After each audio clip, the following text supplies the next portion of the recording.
operators of the key equipment that'll be here for the disinfection project. So setting up meetings to go visit the local plants with reps or even those operators that we work with or other operators, so the village can get a handle on, and the operators can understand how the equipment functions, what the maintenance and operation requirements are, what's involved, and how's that going to impact their day-to-day operations and their operating budget. And I think one of the things that's important there is this is really the village's project. You can have an engineer, whoever you use, you can have somebody design it for you, but at the end of the day, the engineer is going to finish with their project, and it's going to be the village's, project from there forward to own, maintain, etc. And I think it's important to understand the input of the village throughout the process, know what their concerns are, in such that at the end of the day, when the project's done, that the village is happy, there's no unforeseen issues, and you get what you expect. Having that buy-in early is critical, and knowing that Tracy, probably, if we were involved, there'd be numerous field trips to make sure that go and look at the exact piece of equipment that are specified, such that when you get it installed, there's no, hey, I didn't know about that. How did I, why didn't you tell me this was so difficult to access? Now when I have to access this to maintain it, you're cursing, the engineer up one side and down the other. We don't want any of those unforeseens. So there's going to be a lot of meetings, close coordination, field trips, and have that, get that level of understanding early on and throughout the process. So as we proceed through that stuff and we develop a sort of a conceptual design, Hunt will develop a basis of design report. And the purpose of that design report is to submit to DEC early and get their buy-in and understanding of the project prior to proceeding through the full design criteria. And that does two things. That allows us, when we proceed through design and we submit for regulatory approval, it expedites that approval, so we can keep the expedited schedule that we're proposing here, as you'll see coming up. So after that report's submitted, we'll verify the field conditions with some survey, move into preliminary design and final design through the project with close coordination with the village and the operators to be transparent on exactly what's happening, when things are happening, how the design is progressing, and get their input throughout as we move forward through the project. And as I said, we'll submit for regulatory approval during that final design phase, and that'll help with the expedited review process, allowing us to get out to bid in a timely manner. And then we'll also at that same time be pursuing the additional funding opportunities. And the goal here is to have be far enough in the design to allow you to apply for those additional grant funds in June, July, when they all become available again. And then once we get to the bidding phase in late 19, you'll know where those grants are falling and what's been awarded to you for the additional funds to allow you to make some key decisions in the flexible design that we're setting up for bidding. We'll set up the basis of design and base project for bidding to make sure you have a project within budget, and then we'll build in alternates to add things to the project, but always maintaining that project budget and keeping the project within scope. Yeah, I think with the bidding, the important thing is there, I think you've been through it before, but with bidding, how we take a look at the bidding is, if we design a project for a client, and we put a project out to bid, we better have a viable project on bid day. And because it's too expensive to put a project back out to bid, and it's too expensive to go through the time and delay of dealing with a project that's over budget, to come back and try to rebid it and redesign and get down the road that much further. So we design a base bid project that we know can hit your budget, and then we develop a list of alternates on top of that, which are niceties that you can take full advantage of any available grant funds, so long as they're available. And so it's our goal to ensure that you have a project on bid day. That's extremely important to us. A few key issues that'll be considered during the design approach and throughout the design are the flows of the plant. Tracy, as you know, the flows can go anywhere from 500,000 to up over 3.5 when we get some good rains. And then the operation and maintenance of not only the disinfection system, but the entire plant itself. And some influences with those decisions are the floodplain. So the accessibility to the UV equipment when the river hits flood stages is due to the location of the plant. You guys are subject to some flooding at the plant. And then the tailwater condition, as Tim mentioned earlier, of the river and how that impacts the discharge location and how the flows are discharged out of the plant. And then the other thing that, with this expedited schedule and things that we're looking at trying to assist with is the construction coordination with the current Phase 2 project for not only site access, which is a special unique situation here at the plant to get you into the site, but also the restoration to coordinate money and everything with the plant and, make sure you guys aren't restoring the same pavement twice. So we're looking at the project schedule to be a very expedited schedule that's going to far exceed what the implementation schedule is for the Speedy's permit, which is 2023.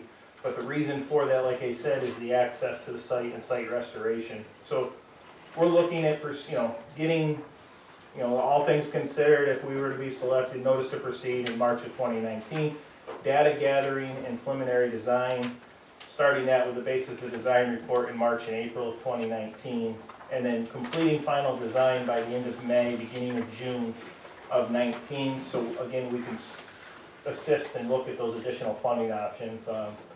Like I said, we know we've submitted the WIA grant previously. We're looking to, I think, you guys have already committed to looking at that again once it comes out in 19. And then go for the regulatory approval, June, August of 19, and then bidding would be the end of 19, beginning of 20. Right here we have January of 2020, which is a key bid time as contractors are putting their schedules together. And then with that, it also allows you to have your current contractor bid on the project to help try to reduce costs and save some costs there with the existing contractor that's on site. Substantial completion would be June of 2020, and then project closeout September of 2020. So that would really expedite it. I know with the access underneath to get to the site, I believe we have till 2021 with the approval from the state. So this schedule would allow us to proceed in that manner to expedite that and reduce the amount of cost to the village to go after having to reinstall, take it out and reinstall that access point. Questions?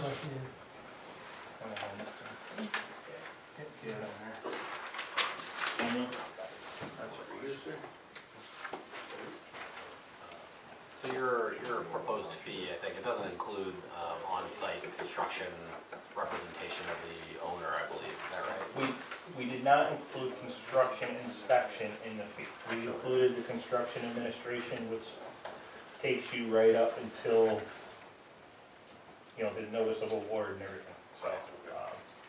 We could provide that for you. The magnitude of the design, whatever ultimately is decided on the design, that's definitely going to have an impact on the construction. And the other thing is, depending on your current, the inspector who's out there for the Phase 2, you may like them, you may not. I don't know how that will go. So that's quite a ways down the road, so we didn't offer that as an option. However, you could speak to a number of our clients who are very competitive with respect to construction protection. And Jeff, I will not put Chuck Brandy's on it. He's a retired transportation guy. I know Jeff has dealt with a lot in the past, so. Any questions for these guys? The gentleman who's doing a lot of our inspection right now, with respect to this type of work is Mike Steck from the Village of Waverly. He used to run the Village of Waverly water and wastewater, especially the wastewater treatment plant.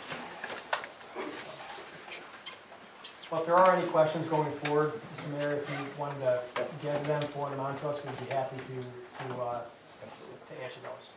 Okay. Thank you for your consideration. Appreciate all your time. Appreciate it. Thank you, good. Anything else coming out? Thanks. Thank you. Yeah, thank you, good. Nice to meet you.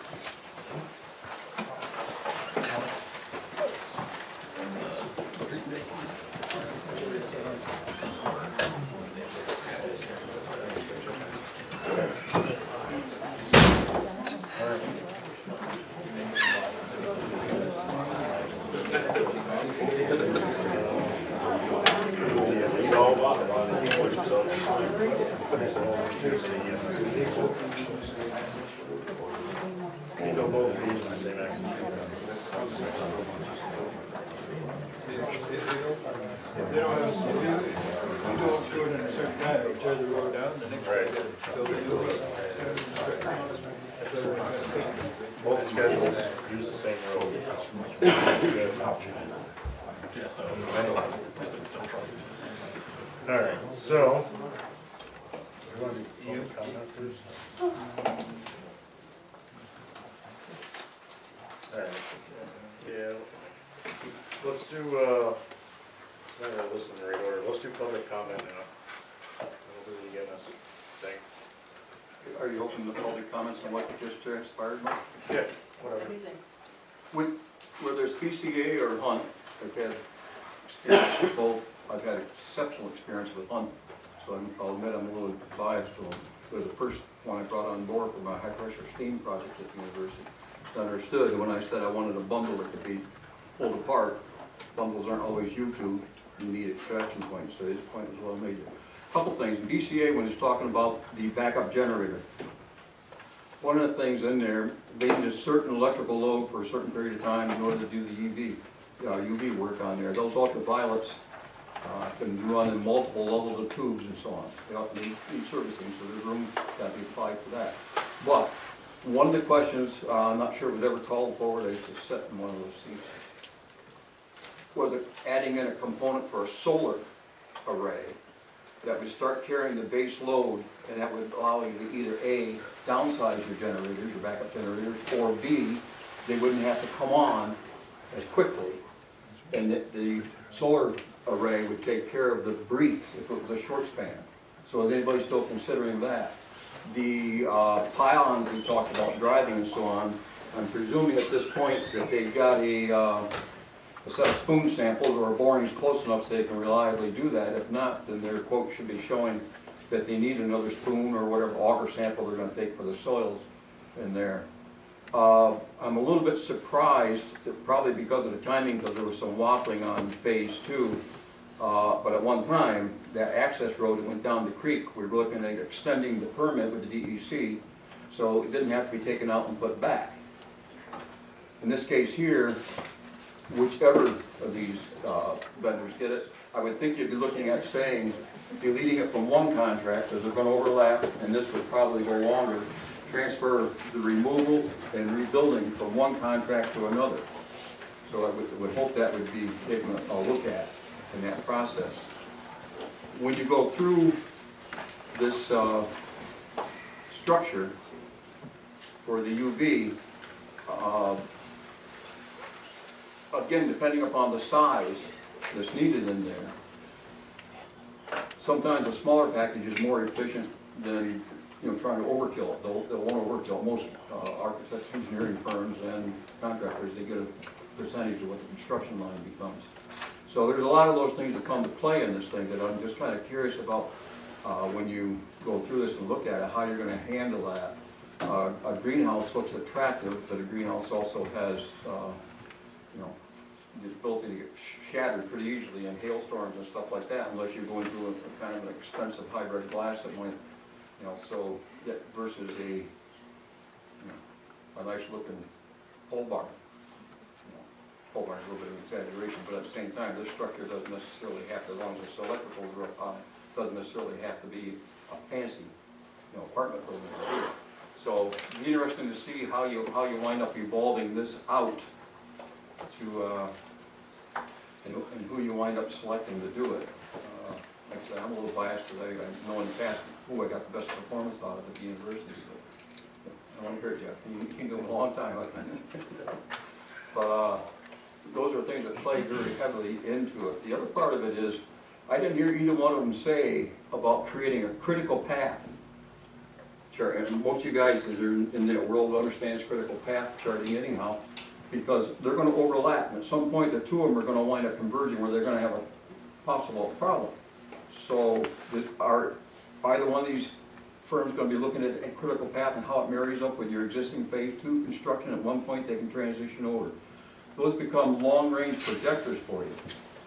When they get done with their project, hopefully they'll turn over to you, not only, because all these items they're putting in there are package items. They're not gonna build any of them, they're gonna go and buy them. And so there'll be package items, along with the warranty stuff, you guys are worried about that. But at the same time, they ship it together for you. What is the maintenance list of when does this have to be done? What's the typical for it and what the projected cost for it should be? These are the type of things that we need to pay attention to. And for those of us that are new to this board, pretty much everybody's new to this board, should go back and take a look at it. There was a $90,000 amount that was almost paid. Nathan, I think you were here at that point. Bob may have been making the transition, but there was a $90,000 overages that caught, said someone needs to take a look at this because this is in contract, why are we paying for it? And by the time we were done, we got 90,000 back. Close enough to call it 90, it wasn't exact 90. So it's easy to have a project that's low bid, both on engineering and the A&E fee project as well as the construction.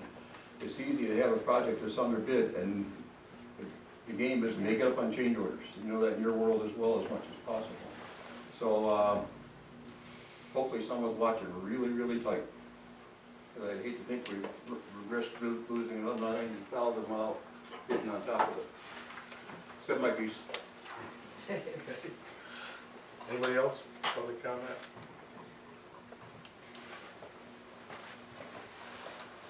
All right. We will go on to the EMS resolution.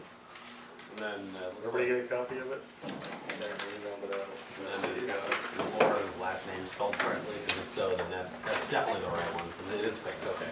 Okay.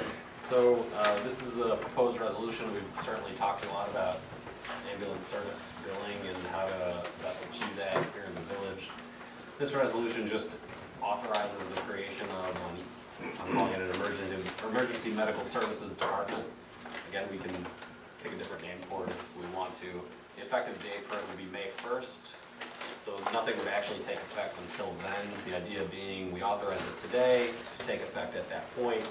It also directs the mayor to work with the fire chief and the ambulance folks to figure out specifically what rules, regulations, procedures, and all those things would actually apply so that you as the village board can review, approve, and adopt those things between now and May 1st, when we'll hopefully flip the switch and have the EMS department going with billing as well. Or I saw an email, I think you asked a question, what about the collection agency that would be used by the village? It's not addressed in here because the village board would need to authorize a specific contract with whichever collection agency that would be. It does default billing and collection to the village just as a general matter until we hire somebody affirmatively to do that. It would be the village's role.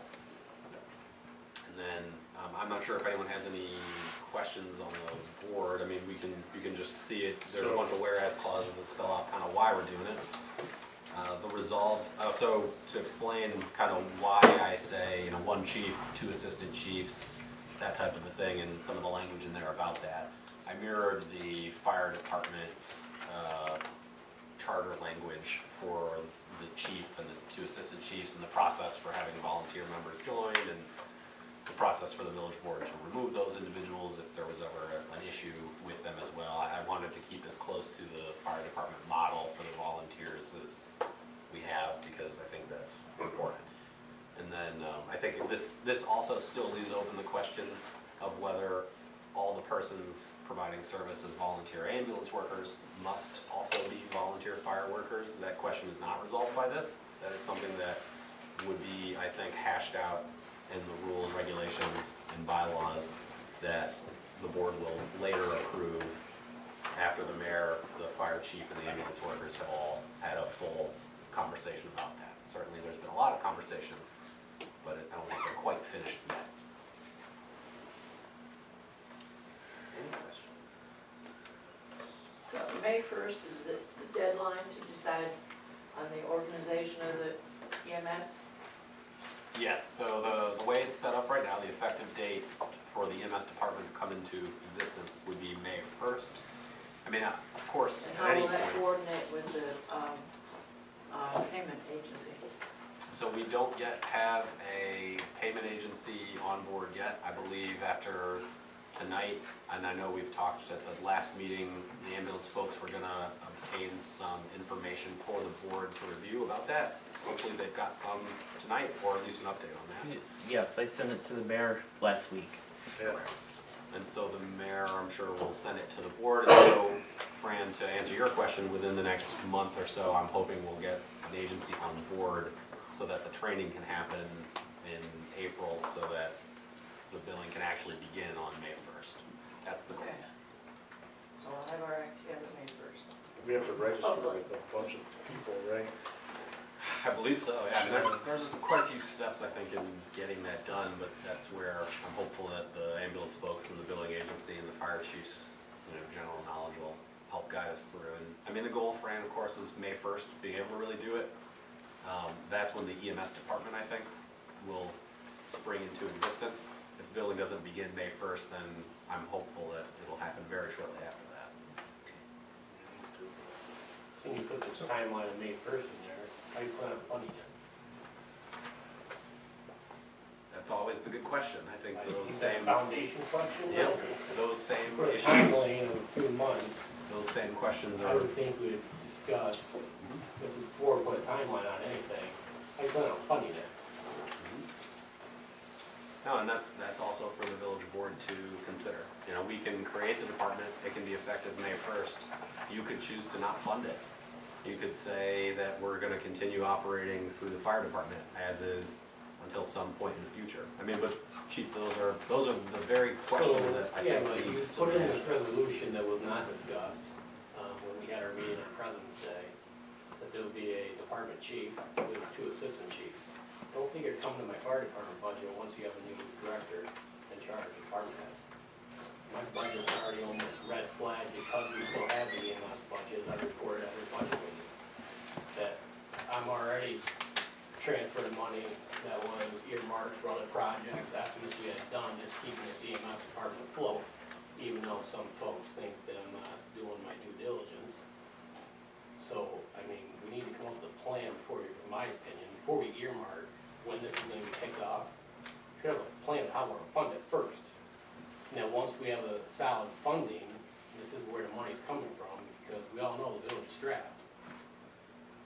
I mean, do we wait until August, which, I mean, it's gonna be really tight, probably, right, Rod? And then we have to raise taxes to fund this, or are we going to rely on, whatever? But that's the first question I think we gotta solve is, whose piggy bank are we stealing money from to fund this for May? Or do we have to wait longer? And that's, Because, I mean, I know resolutions, you don't have to file to the T, but if we're putting it in writing, it's gonna start, I mean, this discussion hasn't even happened. And it's a great concern of mine, not only as the fire chief, but as a taxpayer. some of the discussion, I believe, at the last board meeting was just what is the point of the timeline? Why May 1st as a timeline?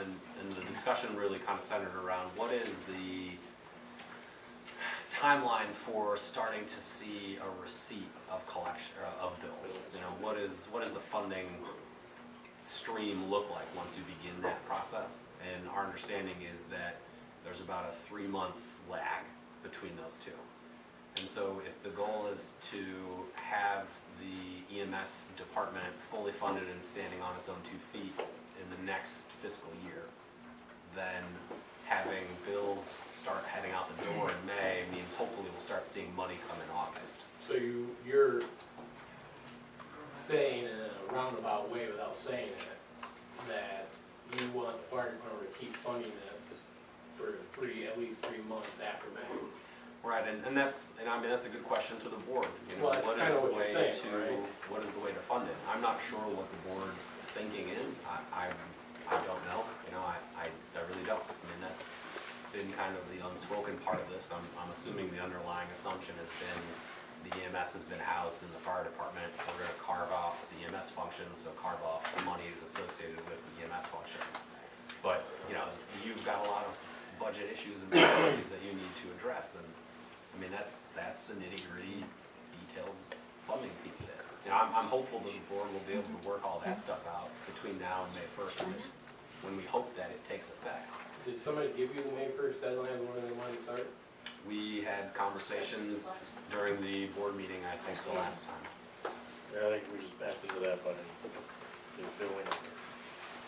It sounds like it's really, 3 months is really actually maybe longer because of If it ends up being insurance longer. things and registering and all that kind of stuff.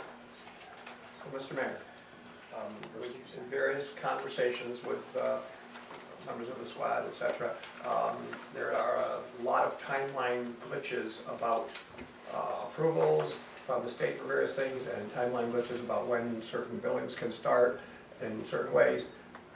And so one of the things that I'm not privy on is if this is going to take effect, let's pretend 2 timelines. If we pretend we make a resolution, I like to pretend. If we make a resolution today, are we starting the process of getting our approvals from the state and everything starting today? Or if we make this resolution today, but the effective date is May 1st, 2019, does that mean we have to wait till May 1st, 2019 to get the, kind of looking at Jim, but I'm not asking him to talk, to get these approvals started? Because our timeline that we made presumptions about is longer than we think, and so that's something that we kind of need to know. Yeah, I agree. When, various ones of the state, and when we're gonna be able to get moving on them. Okay. You know, just to speak, insofar as billing and collection is one of the drivers here, that the fact that you can't bill for this, I believe, doesn't mean that you couldn't move forward with establishing the EMS department as a separate department and getting the structure and the bylaws and just, you know, some of these questions such as about the volunteers and should they be both fire department and volunteer members or not. We can get all that stuff. We can do that. Well, I thought we already settled that. What was the point of Chief. Monday's meeting though? We already settled at that meeting with, we had the CEO of the independent organization, you, the mayor, the fire commissioner. So is that not settled? village board still has to vote on that. Village board is set. Right, but you, as the attorney, the mayor, and fire commissioner, are we settled on that still? Because the language we're using is that we're not settled on this. Because we can easily propose this to the rest of the board and make it settled, saying that the mayor can make the recommendation as a mayor, based on a meeting with the fire chiefs, with the CEO of the new forum emergency squad, and along with the fire commissioner. This is our recommendation to the board, and then it's over with. I mean, the board would still have to adopt it. I understand that, but Chief, it's to your still point. kind of like laying it out, they're like, no, we're not sure what we want to do. But we have had meetings, and we've agreed, including the CEO of that organization, so I would assume, or my understanding when we left that meeting was, this is how we're gonna proceed forward. This is what we're gonna recommend to the board. So the remaining of the board that wasn't present in this meeting to move forward. But now I'm getting the gist that this isn't how we really feel. I'm just trying to get a gather because I read this resolution and there's some things in there that I thought we already locked down and we want to recommend to the board. I mean, you understand where I'm coming from here is I saw this by getting this on an email from the mayor. And then I'm scratching my head from my meeting notes where we had the CEO there, we had representation including the mayor. And I'm a little confused now, and based on your language here, is that not what we're gonna do? I guess, I mean, are you confused on the department head information? Well, what I'm referring to now is you have to remember the fire department, Oh. we're not. Right, which I guess this doesn't really settle that. Well, I have the recommendation anyways, so it may temporarily settle that particular thing. And my recommendation is that our resolution say on page 1, the second from the bottom, be it resolved that Village of Wego hereby creates a new department of Village of Wego to be known as the Emergency Medical Service Department of Village of Wego. And the second one from the bottom on the second page, resolved that the mayor of the Village of Wego, with assistance of the fire chief of the fire department, and on what what that says there. That is what I recommend for a resolution, and much of the other stuff in the resolution is the stuff that we would do in the meeting to prepare bylaws, procedures and stuff. So I recommend that we don't put all that stuff in the resolution, we put the resolved and the meeting to establish the bylaws. And we don't put the minutia and the detail in this resolution, because that's what we're going to be developing, is the minutia and the detail. Resolution would just say that we're gonna create the department and And then the second that one from the bottom, on the other side, that the mayor, the assistant fire chief, fire department, ambulance service, and etc. ambulance personnel will meet to, prepare and recommend to the village board an organizational chart, bylaws, procedures. that's my recommendation, that's what we do for a resolution. And it can, but I don't want to get into a big, long talk, and it's not my authority to ask anybody from the audience, but I would be interested in a quick, if possible, a short, quick one. Are we going to be pushing back these abilities to get things from the state by doing something on the 1st of May, 2 months from now? Or can we be applying for those state things now, even though we're not there? I don't. Mayor, do you want to have somebody from the state? Yeah, the state already recognizes that the village has the authority to build. That's not in contention. So So it's not the authority to bill, it's, because there's all the different, That's mostly has to do with insurance companies and the federal government in terms of Medicare and Medicaid. That's a different. I It's understand not- that. And you have to have an identified billing source, you know, go through all those, there are a lot of hoops to jump through there, agreed. But those we can start jumping. Under Article 122B, this could be created tonight if you wanted to. Right. And then it moves forward. But that has nothing to do, for what Jim just said, the state recognizes you've had. I said before, Mayor Arrington and Chief Franz put me on this task and got me invested into how it already been presented many times on Senate. And this proposal was made to both of them. And the reason why they said no was because of the relationship with the fire department and the EMS, they didn't want department. But village could have been billing at that point. One of the driving forces for this thing has been that the EMS needs to be able to bill to help offset its cost and stuff. We're getting off point. My point was just the one point about whether or not We can go ahead. doing the May 1st is going to put us 2 months behind on our getting the things from the state. That's my concern. Okay, thank you.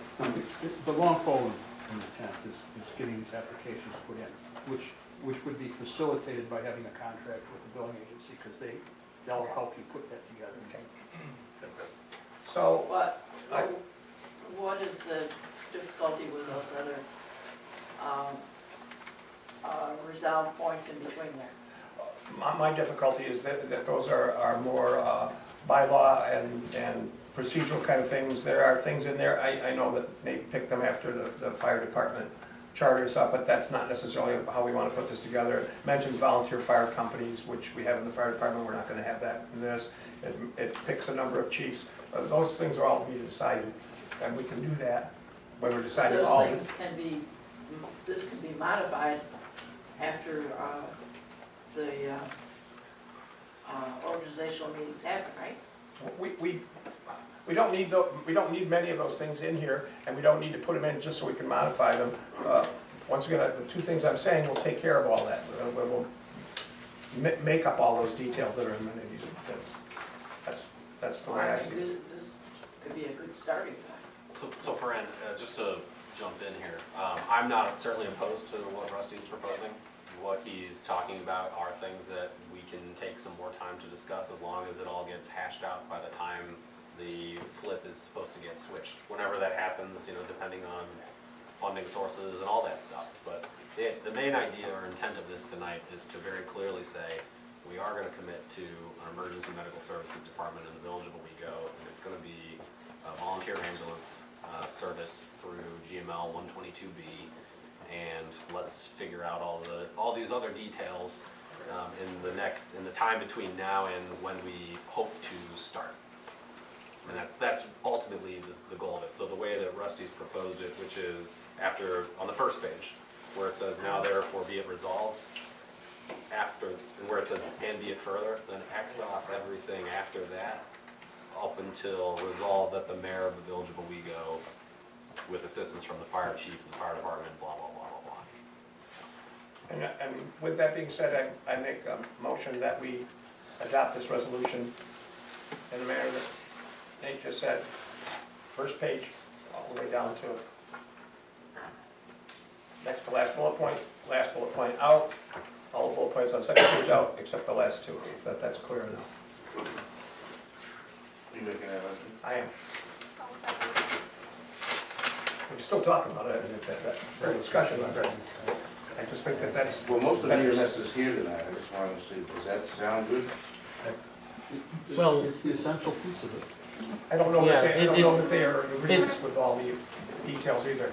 yeah, They'll have some input on it's, those details. it's the first I part. haven't seen the details. to be It's honest. just, we need to make sure that we have our ducks in the row for the billing companies, and, we have our ducks in the row for everything else. And once again, all I'm doing is eliminating a bunch of that stuff that we're gonna figure out anyways. What you're doing, Rusty, is you're focusing on what the resolution should be, the creation of the Correct. department. Then after that, it's just like when we do SOGs and so on like Correct. that, for things, we then build the bylaws, we then build the infill, but the key thing is the commissioning of creating the department. Yeah, so what we're taking out is, the resolution right now reads, that said, EMS department shall consist of one volunteer chief and no more than